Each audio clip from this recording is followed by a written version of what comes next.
Our speaker today is a true entrepreneur, what in other times would have been referred to as a Renaissance man. While the focus of many of his business activities has been the telecom industry, his interests are wide-ranging and passionate. While the inventor of the telephone may not have understood the technology that Mr. Lacavera excels at, Alexander Graham Bell would have recognized in Tony Lacavera a kindred spirit, a businessman with vision, dedication, commitment, and an almost inexhaustible well of focused energy. Not surprising that he is very often placed on all manner of achievement lists, from being named Canada's CEO of the Year in 2010 by the Globe and Mail's Report on Business, to one of the 50 most influential Torontonians by Toronto Life magazine in 2013. That same year, he was welcomed into the University of Toronto's Engineering School Hall of Distinction, a special honour for a former grad of that institution. Mr. Lacavera founded Globalive in 1998 and co-founded Wind 10 years later. That up-and-coming telecom that many investors strongly believe will continue to give Bell, Rogers, and TELUS a true run for their money. As to Globalive, it has, in the past 15 years, founded, seeded, financed, operated, and divested a number of companies in the internet, communications, and technology sectors. Not surprisingly, Mr. Lacavera supports other entrepreneurs and has proven time and time again that giving back to the society that was good to you inevitably is a win-win situation. The SHAMBA Foundation that he founded 8 years ago regularly raises hundreds of thousands of dollars for a variety of social and charitable causes. Now, we couldn't think of a better person to interview Mr. Lacavera than the journalist who many believe is our best business commentator in the country, Amanda Lang. Whether we watch her on the national or on her own highly successful television show, her vast knowledge of business and those who excel at it is undeniably the reason she's become one of CBC's most successful on-air personalities. We're very fortunate to have them together today. So, ladies and gentlemen, would you please join me in welcoming to the Empire Club of Canada, Tony Lacavera and Amanda Lang.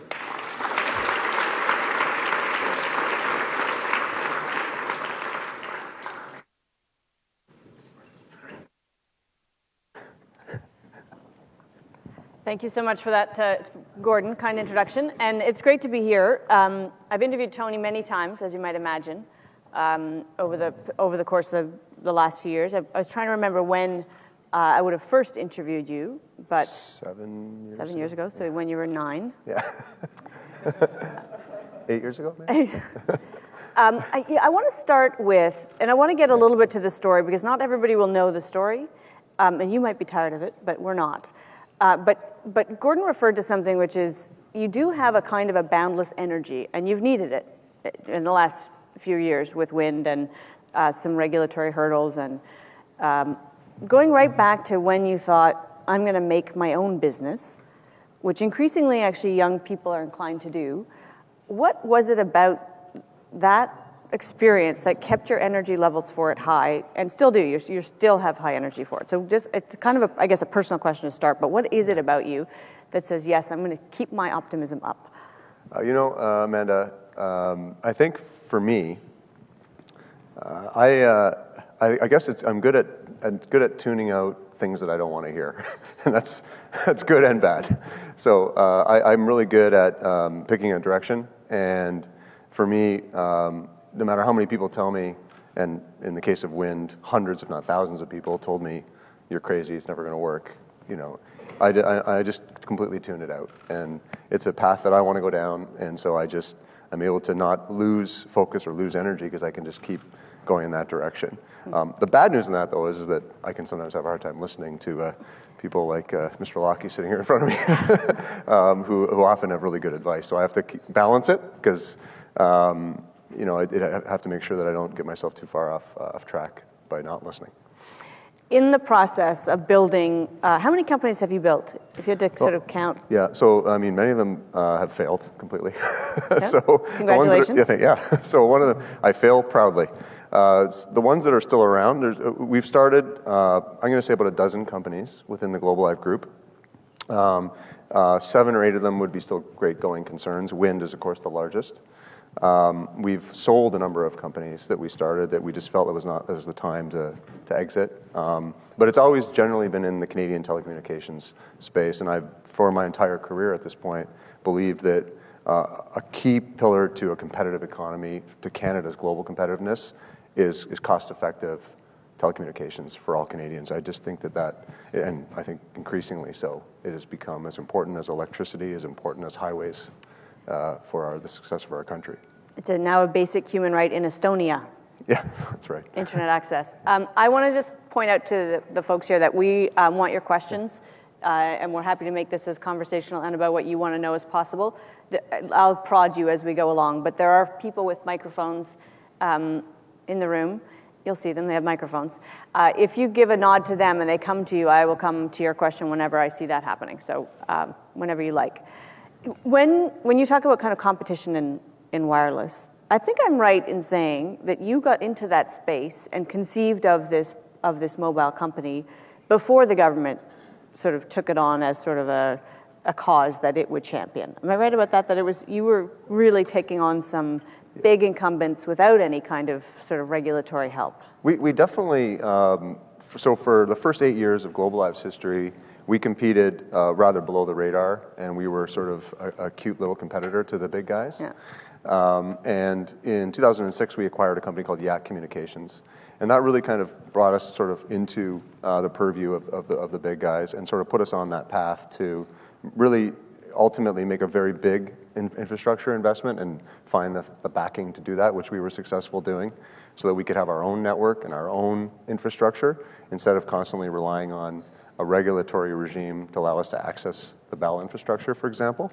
So that was a big pivot in our history, where we really decided that it was time we were large enough that we really needed to find a significant investment partner that could really help us build our own infrastructure, and that is what we have today. And how hard was that to find that partner, to get that investment? Because you were young, the company was young, it was bad odds. What was that like?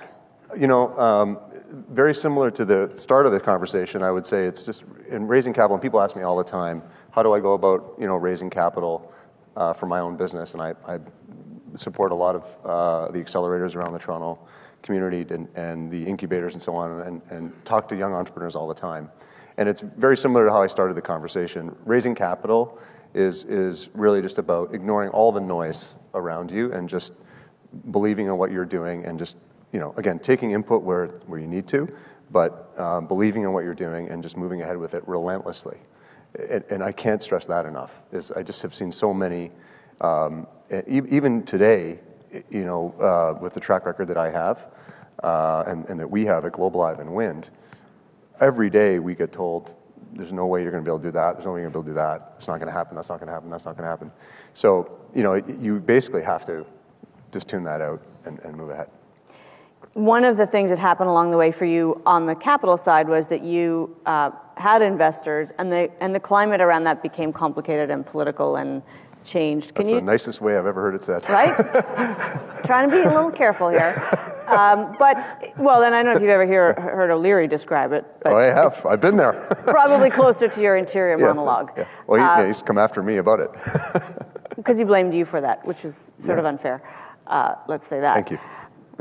But just describe that process, because I'm sure most people are somewhat familiar with the story, but what was that like? Yeah, so when we started Wind, there were capital to build the infrastructure to start Wind was, over $1 billion necessary, really secured, not prospective capital or not availability of capital. It really needed to be committed in order to actually build entirely our own wireless network. And I could not find that money domestically in Canada, not even anywhere close to what was needed to really make a go of it. And so we started to search abroad, and we were successful at securing a major investment from initially an Egyptian-based company. And then we got into all sorts of regulatory and legal trouble that you're very familiar with. And for everyone's benefit here, it was really in many ways legal and regulatory challenges that went on throughout the history of Wind up until actually 4 months ago. So for the entire history of Wind, it has had a number of life-threatening moments between regulatory and legal challenges, mostly surrounding the incumbents successfully lobbying our regulator that more competition is not needed, that Canadians are actually pretty happy with their wireless service, and that we shouldn't provide any preferential regulatory conditions for competition to materialize. So while the incumbents did that, we ended up into a great deal of difficulty, as you know, with they were partially successful in convincing the regulator. Well, initially entirely successful. We were blocked from launching in November of 2009. Yep. That was an incredible moment where we had invested about $800 million. We had about 700 people hired at Wind, and we had stores built, network built, and ready to launch. And then the CRTC rejected our operating application, our license, and we were not able to. For reasons of the ownership structure. For reasons that we had brought all this capital into the country, foreign capital that I couldn't find domestically in order to build a real competitor to the big guys. I interviewed Mr. Sawiris right around that time. I can't remember how soon after. You may remember he was in the country, and boy, he was mad. I mean, he was. He's probably still mad about that whole.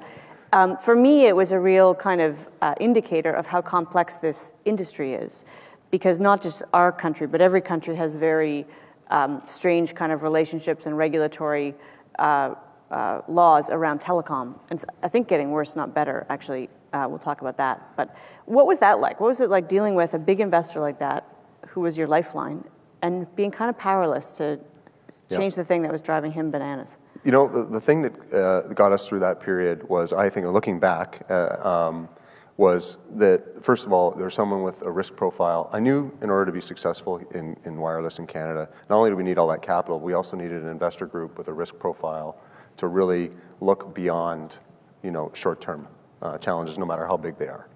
And also had the benefit of Mr. Sawiris, who's the investor man is talking about, who gave us that first big boost into Wind, a big injection of capital into Wind. He could look beyond, the near-term regulatory issues and look at the long-term opportunity. So he and I had a real excellent meeting of the minds, and formed a great partnership, actually, over that, because I also am completely unaffected, largely unaffected by, setbacks like that. Yep. As much as inside I might get really frustrated and upset, I'm able to, as I said, not lose focus. So that was what got us through that period, was his ability to look beyond, the investor group's ability to look beyond short-term issues.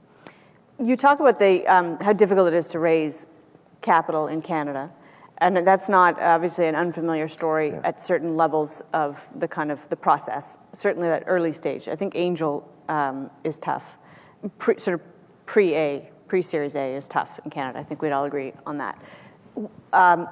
Do we there, just given your experience, and I'm not asking you to, this isn't a political question, but does it behoove us to think about the world as our capital base as a result? I mean, do we need to be a little less,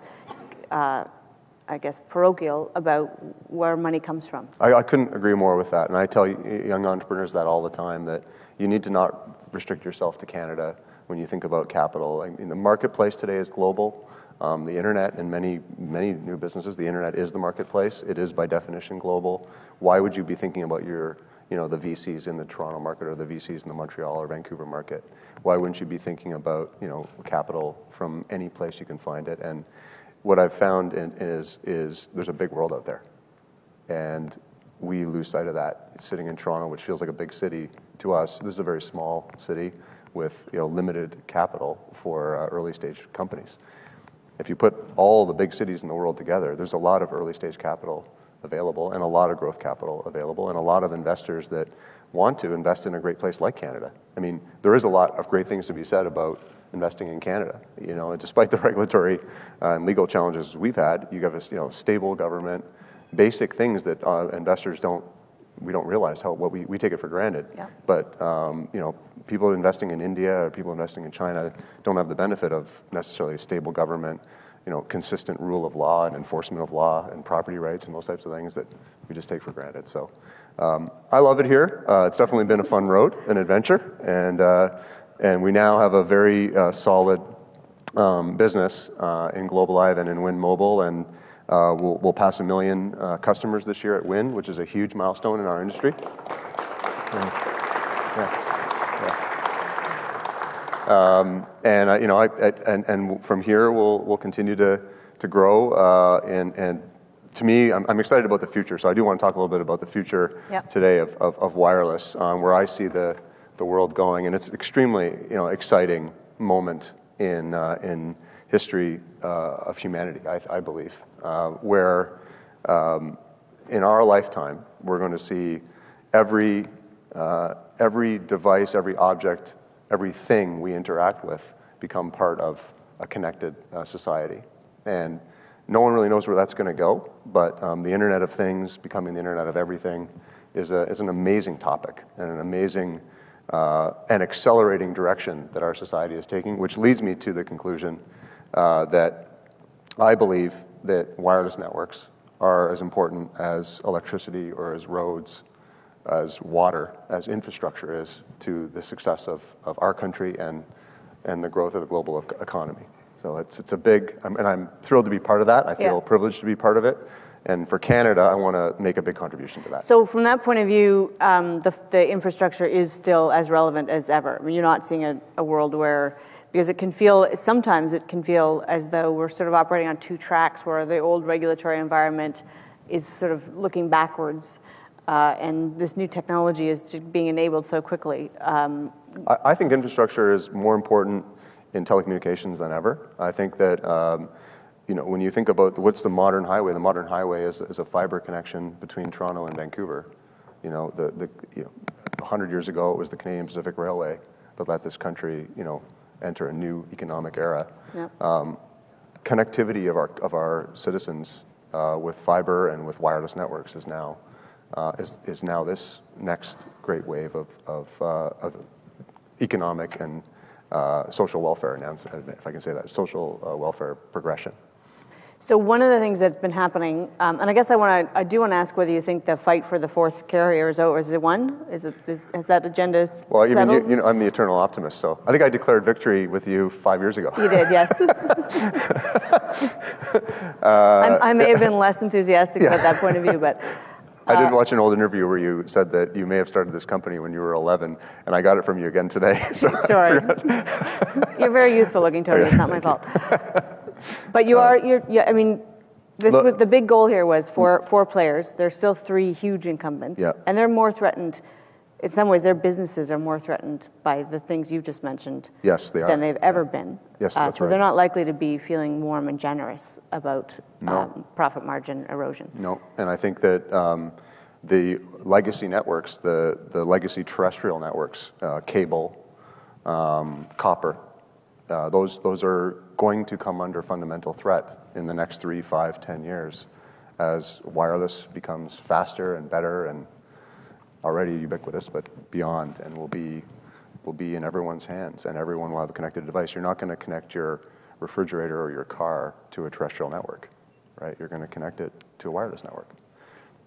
You're going to connect your thermostat to a wireless network.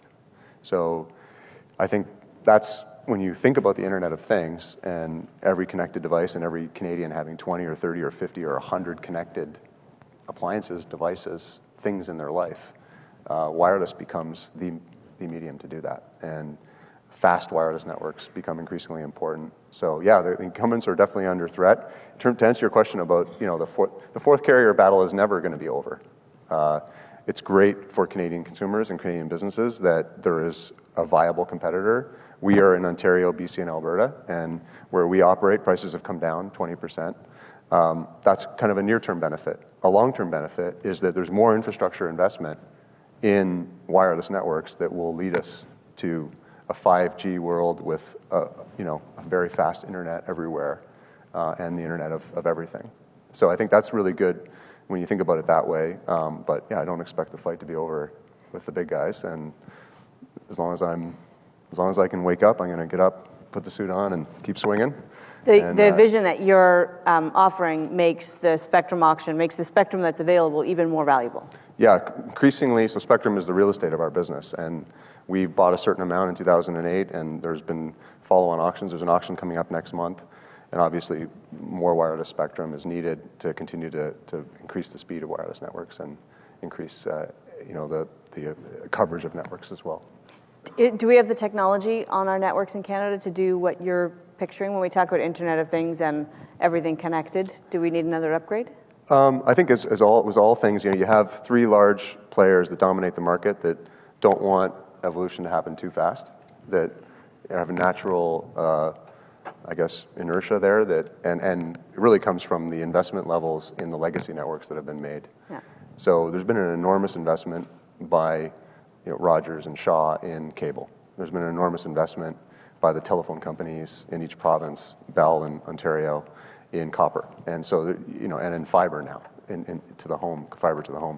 So you definitely are going to have a long tail on that, if you will. But I think what we're here to do is help accelerate innovation in our country, accelerate that change, and be a driving force behind that change. That's what we're here to do. That's what WIND is about. We are about driving and accelerating change and innovation for the benefit of Canadian consumers and businesses, and obviously we want to do that profitably. And so I'm pleased to say that we've crossed those thresholds. We've got to that critical mass now where we have to still service our customers well, and we have to show up every day, and our customers can go across the street to our larger competitor anytime. There's no contracts, there's no commitments with us. So we have to earn your business every day, but we've got enough critical mass of customers and enough Canadians on board today that now it's a viable business. Now it's about how do we drive change in the country to a positive effect. I want to talk to you about the security piece of the equation, which is, it's going to backtrack a little bit, but it's hugely important as we get into that kind of future view of connectedness. Certainly. You had a front row seat to some of those security concerns. I mean, I don't think many of us identified Orascom as a sort of a geopolitical security concern, but maybe they were, given what happened with MTS Allstream. Mm-hmm. We certainly know now because of the NSA and CSEC, and we know that there is concern about who runs the network, what equipment is on the network, and you've know that very firsthand. Are those legitimate concerns? Are we overreacting to this? That Huawei equipment might become embedded with listening devices that the Chinese are. Are we overreacting? I don't think it's a question of. I don't think we can overreact. I think we have to be extraordinarily diligent and again, I'll use the word relentlessly again. We have to relentlessly tackle emerging cyber threats, and cyber threats are particularly dangerous because you don't see them, you can't feel them, and they mutate really fast, and they can come from a different direction that you weren't expecting very quickly. So I think at the federal level, and throughout all provincial and municipal governments as well, but starting at the federal level, we need to be, as Canadians, thinking about, we need to allocate a lot more resources to protecting our country from cyber threats. And so I think we're underfunded, and I think it could not have enough focus. So I don't want to be alarmist, because I think that at the same time, I don't believe that there's, a systematic, there's lots of accusations and allegations out there. I think that similar to military threats, I think that the same, if you will, enemies or threats to Canada that we would have from a military perspective, they probably exist or do exist in the cyber world as well. And we just got to be very diligent. Where do you think the responsibility lies for, because we haven't quite cracked that from a policy point of view. Mm-hmm. So far, individual companies are expected to manage cybersecurity. Mm-hmm. Is that the right approach, or do we need to elevate it to a kind of a more national level? I think it has to be on the minds of every Canadian, it's not at a business level. I think we as individuals have to think about, and there's lots of things we can do to protect our own security online. And what does scare me is how willing 8, 10, 15-year-old Canadians are willing to put their entire life online with no security whatsoever. That, I think, has to, that's a thing, that's a cultural thing and a millennial thing that we have to tackle. Yeah. So there has to be a mindset of, a lot of people are going to want to use that information to yours and the country's detriment, and you're giving it to them as easily as you're giving it to your friend across the street or whatever. So that's, I think, I don't know how to say, a social change that has to happen very quickly, in my view. I don't see it happening, though. Frankly, I don't see any. So again, it goes into funding, education. Education has to play a significant role. Yep. Right from grade 1. Right now, we need to be talking to people, grade 1 kids, about what the threats are to them and what they should do to protect themselves. They know not to cross the street without holding their mom's hand. They know not to, play in the schoolyard with so-and-so, but they don't know that when they go on the internet, something bad can happen. Yeah, there's a kind of a built-in contradiction, of course, in the world that we want to inhabit, which is we want this world where our fridge tells us when the milk is out and, for that matter, orders it from the grocery store and has it delivered without us even being involved. But we don't want our kids to be so connected and open that they put everything they do up on Instagram or whatever is cool these days. Are those not kind of contradictory? I think so. I don't have the answer how to navigate that. So that is a needle we have to thread. Of course, we have to navigate carefully, but we're not going to stop it now. Instagram is part of people's lives. Facebook is part of people's lives. So I think we have to be. But in our case, going back to Wind for a sec, we were pioneers in many respects in that we brought Chinese infrastructure equipment to Canada, and that has been an ongoing challenge. And there's clearly when it was compounded for us when we had the investment from originally from the Egyptian group, but also then from a Russian group. And when things got very negative between Canada and Russia last year in particular, we were in deep trouble. I think that was a layer that was beyond our control, and was we're into geopolitical problems that almost killed Wind, actually. And we were able to power through that.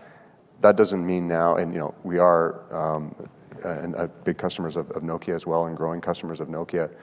There's solutions out there that, in the case of Nokia, for an example, our sponsors today, like that we can, there's alternates that are there.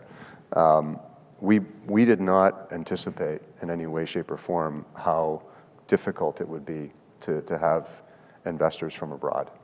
And when you put the Ukraine situation and Crimea on top of it, it just became untenable. So I don't think that should shy Canadians away from raising capital abroad.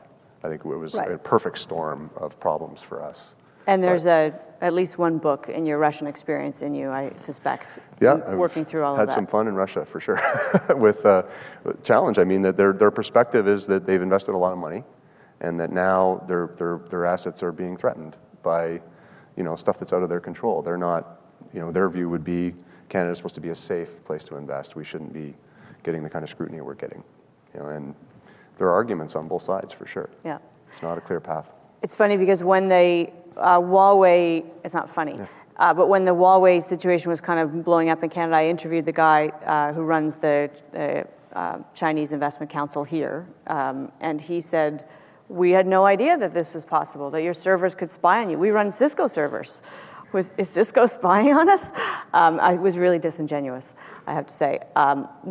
Do you assume, just from where you sit, because you kind of have a weird responsibility, right, as the head of a company like yours, and yet no control over it, which is an awkward combination. Do you assume that this kind of listening and watching goes on your networks, that it will happen? We know more and more every day about what governments are doing, and those are the good actors. So who knows what everybody else is doing? So I lean probably pretty conservative on this topic, and that I am all for monitoring that leads to increased national security. So I obviously I value my privacy, and I control what I put online for that reason. But as a citizen and a taxpayer, I would lean towards it's a good thing that our government is talking about how they can cooperate globally with allies to make sure that the threats are mitigated, that the risk is reduced. Because why? Stability in our economy, leads to prosperity for everyone in Canada. And if it doesn't, unfortunately, a bad event is so disruptive and creates so much volatility and so much uncertainty, and as we all saw, over the last, in New York and 9/11, we've seen it since then. There's such a crazy negative reaction and I think that is an overreaction, but that's just the way people are. Yep.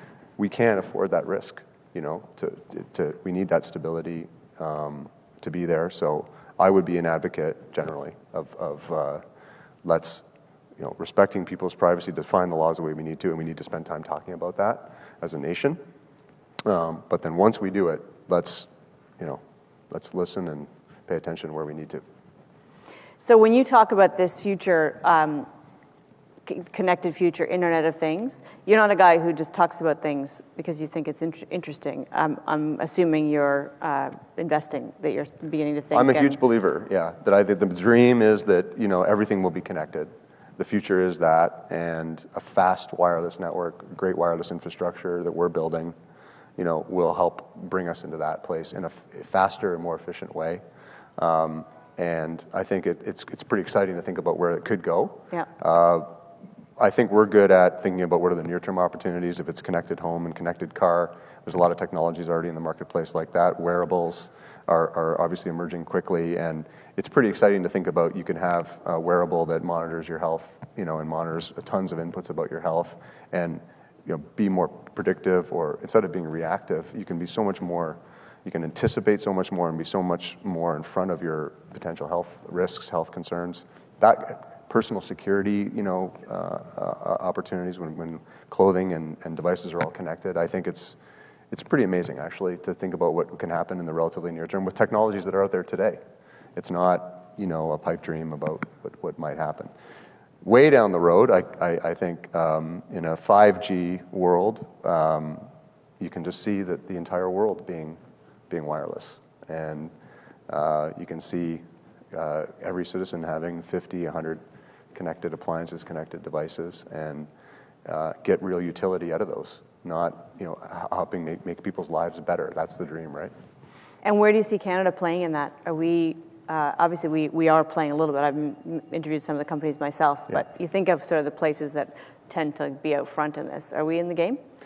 As I said, I think that it's fortunate we have challengers to the incumbent operators on the ground in every region of the country, because I think that we as the challengers help spur that innovation. And I think that while an incumbent will be thinking about, how do I protect the existing businesses that I have? Yeah.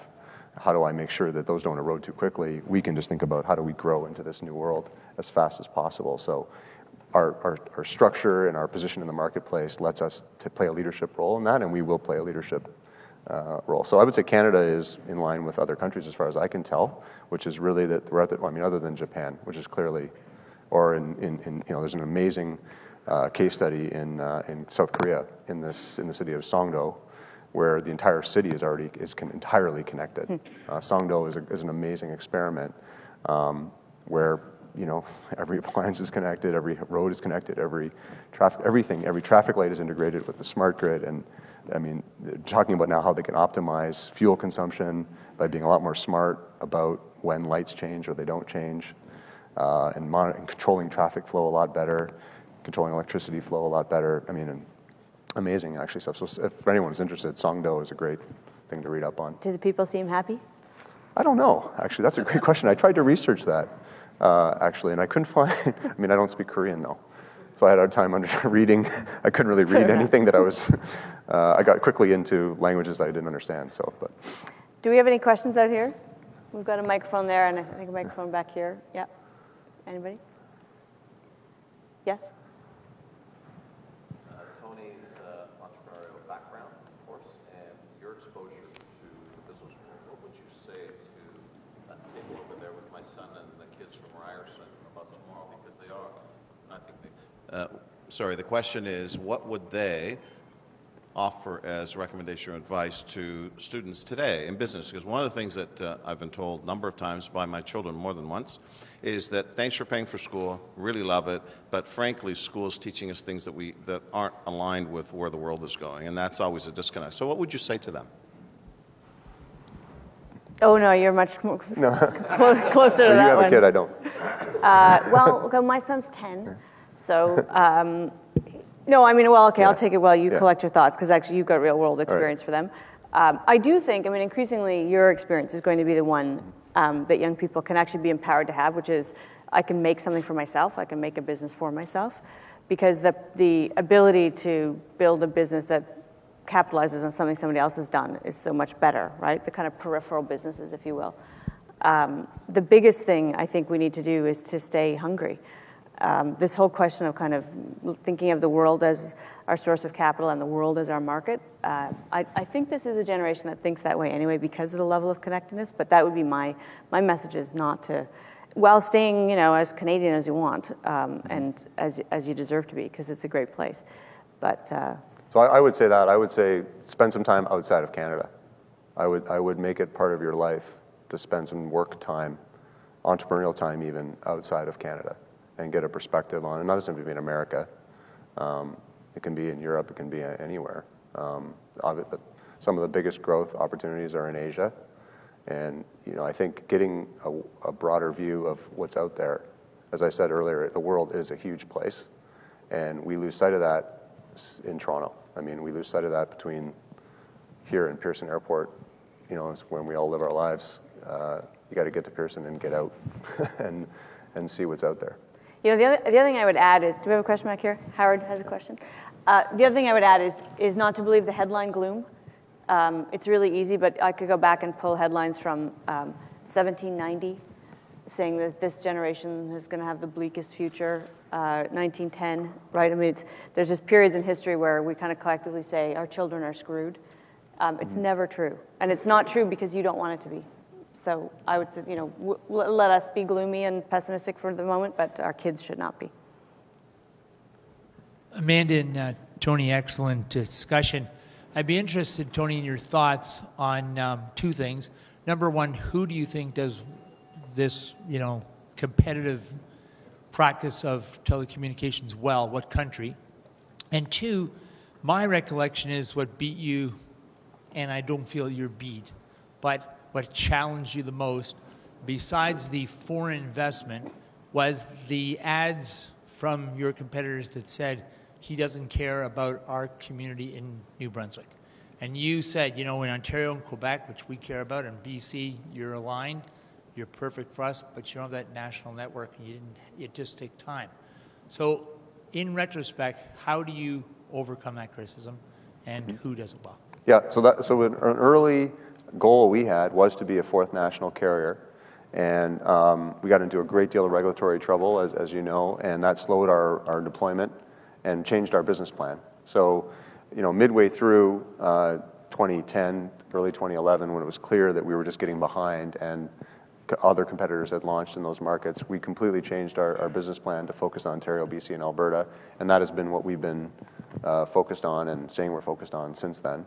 And fortunately, in markets like in New Brunswick, another competitor, Eastlink in that example, has emerged as a challenger to Alliant, to a challenger to Rogers. So there is that competitive dynamic in that marketplace as well, which again I think will spur innovation and adoption of Internet of Things will happen faster because there's that competitive dynamic in the marketplace. And by the way, the best benefit of a competitor like us being in the marketplace is that incumbents move faster themselves, right? Everybody benefits, whether you're a Win customer here today or not, which I hope some people are, and if not, give us a shot. But even if you're not, you're getting a better level of service and you're getting more innovation out of your carrier faster because there is a competitive presence in the marketplace. So that's what I would say about that one, is that we changed our plan, and maybe we didn't do a great job of trumpeting that, but there is a competitor in New Brunswick, or as an example. On the first point, sorry, I lost your first question. What country does get it right in terms of real competition? So look, I think I have to say America. As much as we can be critical of the United States on a lot of fronts, you look at it's actually got to a point now where the wireless industry in the United States is similar to the airline industry, in my opinion, where they're on a treadmill of just having to invest more and more capital and getting less for it. And it's spiraling into the ground right now. Hopefully not the same bankruptcy treadmill as the airlines, but hopefully not. Headed that way. I think it would be tough to bankrupt Verizon or AT&T, but the competitors are on that treadmill.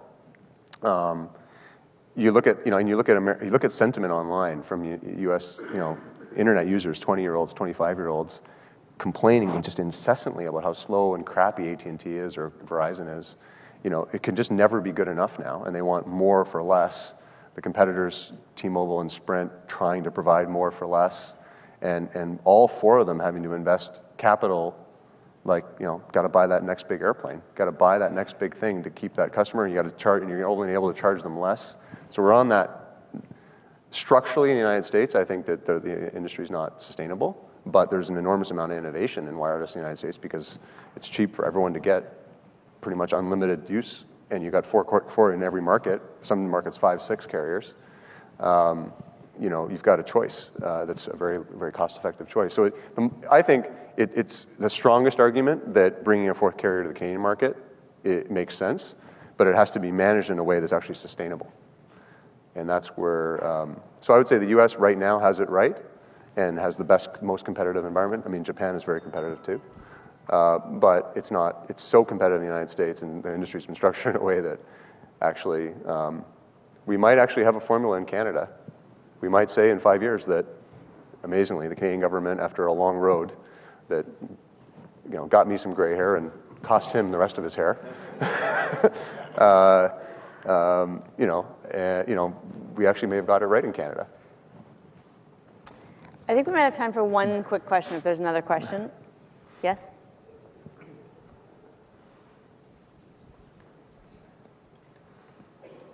Yeah, thanks. So Demetrio from Nokia. I'm Italian, so I don't know how quick I can be. So especially with the microphone on my hand. So thanks, first of all, for being here. It's an honor for Nokia to sponsor this event.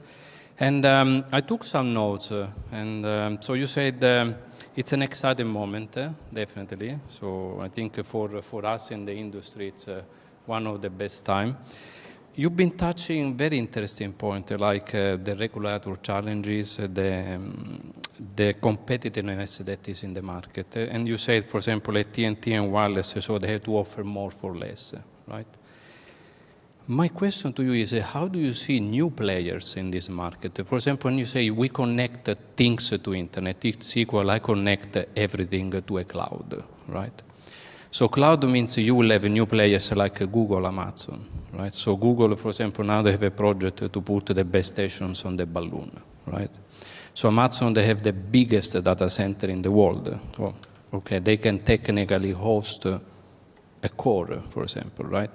So they will challenge the OTT, okay? So how do you see the role of the OTT in this new world, which is there, right? And you are right, the states now are driving the innovation, so Silicon Valley is where everything is happening. With some of the people from my team, we've been there already 2 times in the last 3 weeks, and then it's amazing. So it's there, right? Mm-hmm. Google and Nokia, it's now, I think it's out. We are partnering together. So Google, they will run the 3.5, so they will host, they will share the network, the radio network, which they already bring in the challenge to AT&T, Verizon, right? So they will become a strong player. So how do you, the OTT, how they can differentiate themselves, how they cannot become just a pipe, mm-hmm. Okay? Yeah. Because then we'll not talk the fourth operator, but we'll have, 5, 6, 7, whatever, right? Yeah.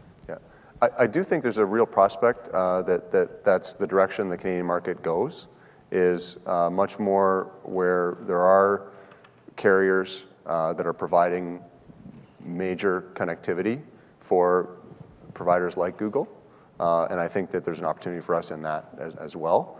But I think that that's really when you look at the relationship that Google developed with T-Mobile and Sprint, there's no doubt that they have the resources to steamroll into the wireless market, on a retail or commercial basis in a model similar to what is out there today. I don't think they're going to do that at all. I think it's all about cloud computing.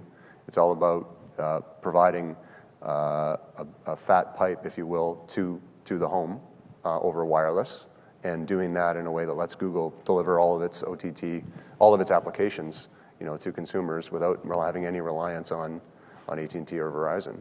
I think that's the strategy. I think that we have a similar opportunity in Canada as Wind, again, because we're not encumbered by the legacy infrastructure of cable or copper, and we're building a wireless infrastructure. We can potentially be a partner for a company like Google, because we are prepared to only look at the future, only look at how we get the fat pipe to the home, and only look at how we can really be an alternative to terrestrial networks, because we're not encumbered by that legacy. So I think that it's an opportunity for us, and we're not scared about Google coming to Canada. We think that would be a great thing. I know you changed your strategy. We are at time, but might you go back to, is there a time in Wind's future when part of the plan is that it's a full national footprint, every province? You know, I would say, so I'm 40 now. I started this company when I was 24. I started WIN when I was, I guess, around 34, 33, 34. And I'm not going to stop. Like, I'll keep going until I'm 90. So where it goes from here is there's 50 years, 60 years ahead, hopefully, health permitting, where I'm going to continue to bring more competitive choice to the Canadian telecom market. Well, I will count myself among the Canadians who's looking forward to seeing what it is you do bring. Please join me in thanking Tony Lacavera. Thank you very much, Amanda. Thank you, Tony, for that very thought-provoking, stimulating conversation. And here to express our appreciation is the Empire Club of Canada's director, Lou Natels.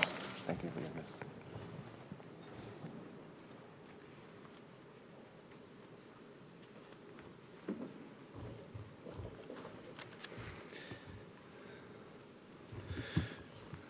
Thank you very much for your attention. I think it was fantastic. Another hand for Amanda and Tony. And I guess I'd like to thank Tony for coming here for a couple of reasons. One is to inspire us all, because if you've heard the Against All Odds, he's gone through a few of those, as he's told you. And Amanda, of course, for her clear understanding of the business environment here. So thank you for a very, very interesting and engaging day. And to the students there and everybody here, I hope that you listen to the story about never giving up and going forward. But a couple of things we had. Tony came all the way from Toronto to be here, and it wasn't far, but thank God that Bryce and Simon got him here on time at the right place. And Amanda was almost not going to be here, so we were a little concerned. And then we got notice that she was. So she's been to New York on a ferry and on a plane and being here. So thank you very much for that. So I thought long and hard about what I'd say about Tony, because he's a well-known, famous, sometimes infamous personality, and Amanda too. I asked myself what I could actually say of interest, but I hope what I'm about to say makes some sense. I wrote it today. It was clear. I asked myself, if Tony's an entrepreneur, and he's an engineering grad from the U of T. Actually, David Naylor, the former president of U of T, congratulate him, thinks very highly of him, and work together. So he started Globalive a few years ago, as he's told you. And what happened after that? If I turn my page, I'll tell you. Not content with great successes, he decided he wanted to become a wireless player in this country. So I come from Italy when I was a little boy off the boat. So I'm a bit in limbo, or a bit like purgatory, because I'm Canadian, and I love the country, and thank you for what it did to many, many, many people, and a stable country we take for granted when you travel places like Cairo and other places. The other part is that we're a very polite bunch, aren't we? But we really don't, we want to be, I don't know if we're socialist, communist, Democrat, I don't know. It's an interesting country. So he wanted to become a wireless player. I thought I'd get that in. As we all know, Tony's a shy, introverted kind of guy, as you can tell. He realized that he needed a boatload of cash to get this thing off the ground.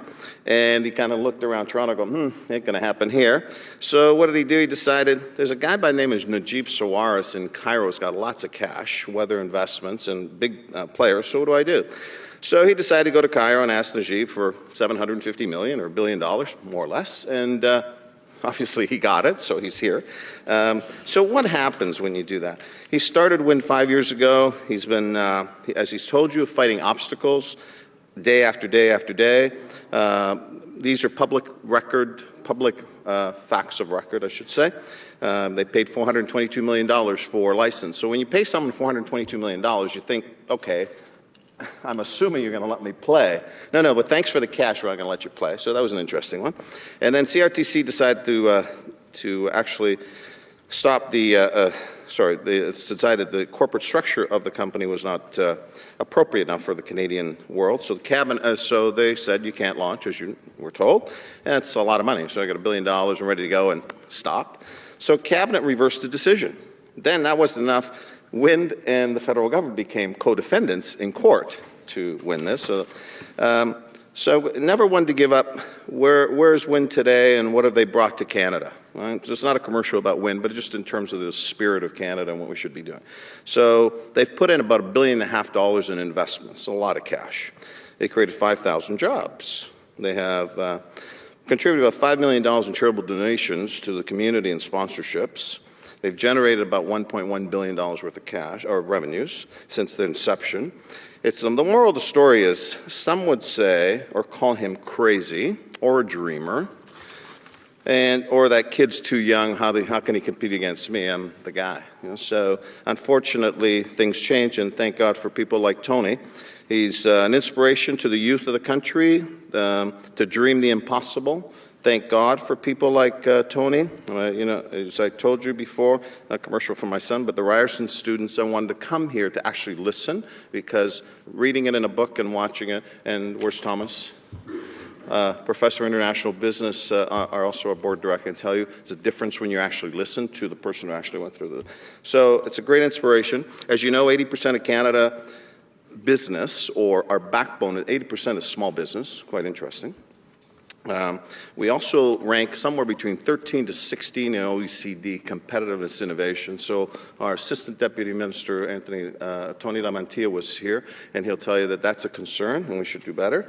And despite the fact that we have a rich Western society, education, things that if you've traveled parts of the world, they would crawl over glass, anything to have this much, and we don't seem to be able to get it off the ground. So I don't know if that's just complacency or not having enough Lacaveras in town. Anyway, he's contributed time and money to many university entrepreneurship programs. He believes it. He was also the first patron, I think, an investor in Next 36. Look it up on the web. It's very cool.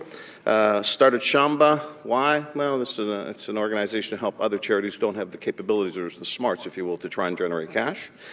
A member of the Italian-Canadian Chamber of Commerce boards, and he was also here not long ago with Amar Varma, another entrepreneur in Canada, John Ruffalo, and Mike Apple, talking about where is there real venture capital community in Canada. And John says, hey, I got $200 million, I invested. Well, comporting to $1 billion. But anyway, we're getting there, but the U.S. is the U.S. So last thing I'd leave you with is I'd remember a couple of things. You could tell from my gray hair these comments, right?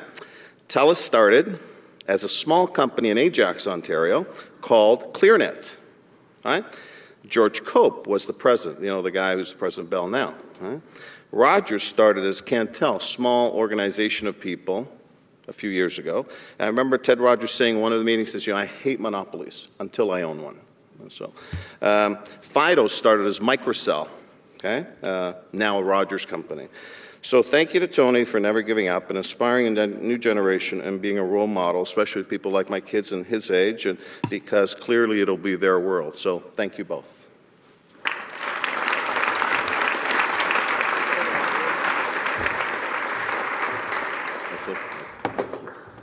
Thanks very much, Lou.